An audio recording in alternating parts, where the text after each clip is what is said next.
Salut à tous, je vais vous présenter aujourd'hui le deck Métaphysique. C'est un deck que j'adore jouer mais que je n'aurais pas conseillé de jouer dans un tournoi compétitif. Aujourd'hui je teste une nouvelle façon de présenter la decklist où j'étale toutes les cartes devant moi pour vous donner une vue d'ensemble du deck et je présenterai une par une les cartes qui constituent le deck. Comme d'habitude, je vais d'abord vous montrer chaque carte et ensuite je vous montrerai quelques combos importants à connaître pour le deck. Commençons par les monstres métaphysiques. Tous les monstres métaphysiques ont des effets similaires, à part pour Ragnarok. Lorsqu'ils sont bannis, à la prochaine Standby Phase, ils peuvent activer des effets pour revenir dans le deck et pour invoquer, ajouter du deck à la main ou bannir un monstre métaphysique du deck. Ils ont aussi des effets lorsqu'ils sont invoqués par des monstres métaphysiques, qui s'activent une fois qu'ils sont sur le terrain. Commençons par Dragon Tyran. Donc cette carte, il faut la jouer à 3. Son effet de la Standby Phase est de spé un monstre métaphysique depuis la main. Et lorsqu'il est invoqué par l'effet d'un monstre métaphysique, il n'est pas affecté par les cartes pièges. Ensuite, on a Nephthys. Son effet de la Standby Phase est de revenir dans le deck et d'ajouter du deck à la main une carte métaphysique. Lorsqu'il est invoqué par l'effet d'un monstre métaphysique, il peut bannir toutes les cartes magie ou pièges 7 sur le terrain.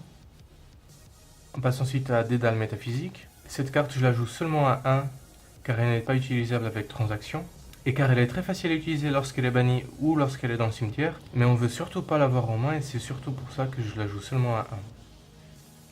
On a ensuite 3 fois Ragnarok Métaphysique, une carte qu'on a intérêt à avoir en main en début de partie. Elle nous permet de bannir les 3 cartes du haut du deck lorsqu'elle est invoquée normalement ou spécialement. Le souci avec cette carte, c'est qu'elle joue un peu sur le hasard. On va avoir ensuite Asie Métaphysique, qui fonctionne comme un petit draw engine pour ce deck, et permet de bannir une carte métaphysique de la main et de piocher une carte.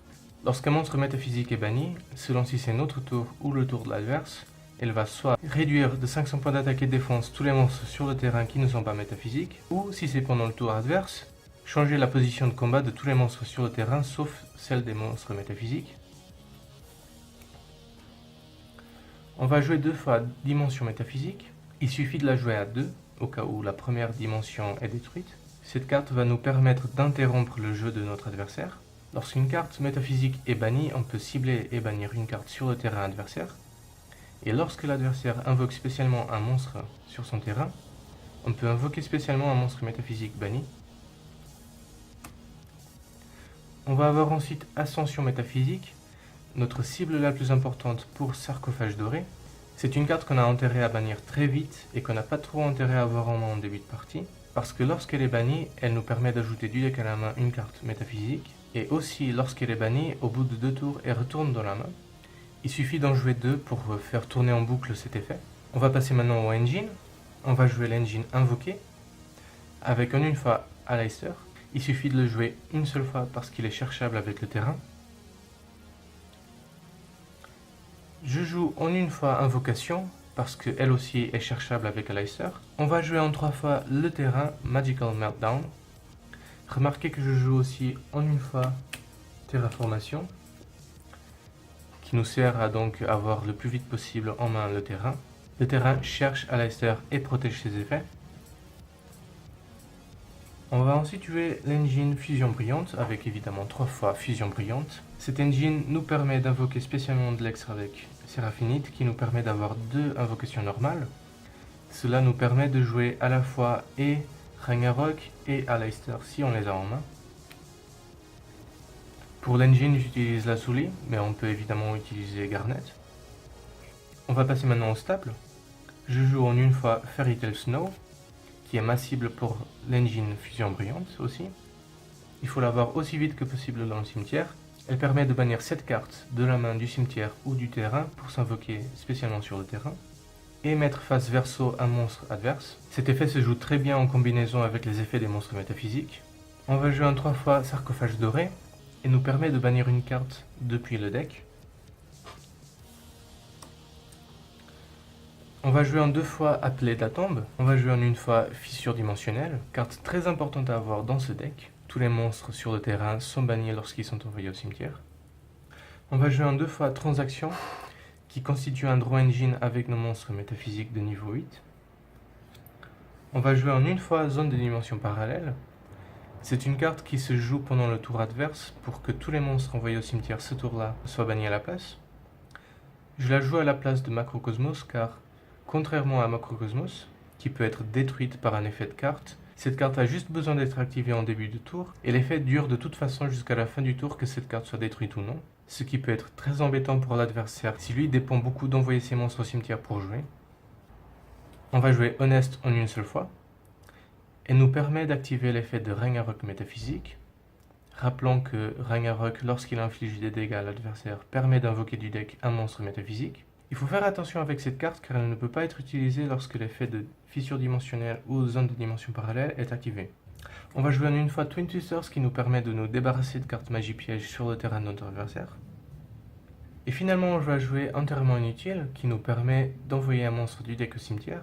Cela peut paraître un peu paradoxal avec ce deck, mais pas du tout, au contraire. Ça nous permet d'avoir une cible de plus pour notre Fairy Tail Snow. Et ça nous permet aussi de jouer avec Fissure dimensionnelle. Si Fissure dimensionnelle est activée sur le terrain, cette carte devient un sarcophage doré. Passons ensuite à l'extra deck. Ce n'est pas un extra deck définitif. Comme je ne joue pas ce deck en tournoi, je n'ai pas un extra deck fixe, donc il est à modifier selon vos goûts. Les 4 cartes dont vous aurez besoin pour le combo sont celles qui sont ici en haut, donc Mekaba, Seraphonite, Stardust Spark et Preneur Honor Clock. Je vous montrerai ensuite le combo. Mekaba est surtout la carte la plus importante à avoir sur le terrain pour nous, car elle nous permet d'annuler des effets de monstres magie ou piège dans le terrain en face. On va avoir ensuite quelques Xyz rang 4 staples, donc c'est des cartes qu'on peut jouer très facilement avec nos monstres niveau 4.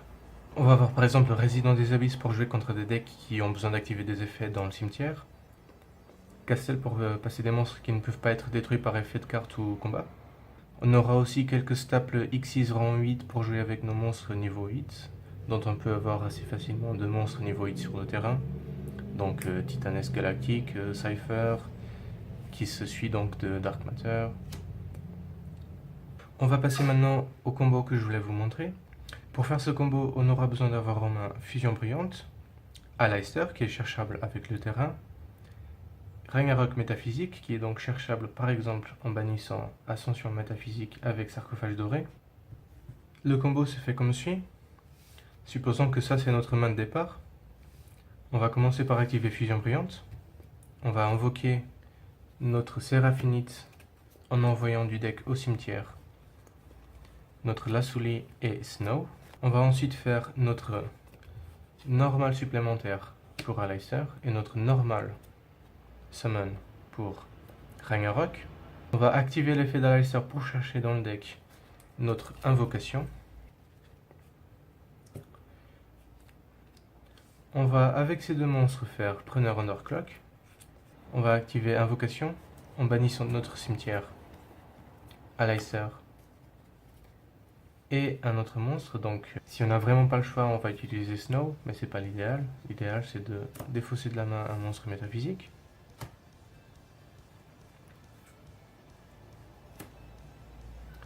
Pour invoquer Mekaba,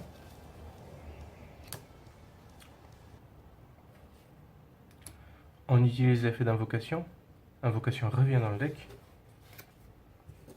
Et on récupère Aleister dans la main.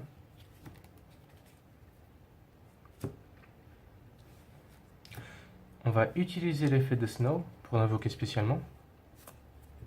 En bannissant donc cette carte sur le terrain, la main ou le cimetière. On va en priorité utiliser Preneur Honor Clock pour libérer la zone de monstres extra deck. On va bannir les deux Chevaliers Gemmes, l'autre carte qu'on aura dans le cimetière, et les deux cartes qu'on a en main. On fera un total de 7 cartes. Et avec nos deux monstres, sachant que Ragnarok est un tuner niveau 4, on va faire une synchro 8 pour Stardust Spark qui nous permettra de protéger notre Mekaba. Le souci de ce combo, c'est qu'on va avoir un Mekaba sans carte en main avec ce combo, et donc on ne pourra pas utiliser son effet. Par contre, si on a eu transaction en main avec un monstre niveau 8, donc pas notre Dédale métaphysique, mais plutôt un autre, on aura de quoi jouer notre Mekaba. Donc ce combo se fait plus aisément en deuxième, troisième tour lorsqu'on a déjà plus de cartes dans le cimetière et qu'on peut garder des cartes en main pour activer l'effet de Mekaba. C'est pas un combo forcément à faire en premier tour car là on va avoir un Mekaba avec 0 carte en main.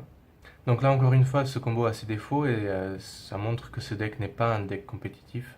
Merci d'avoir regardé et à la prochaine.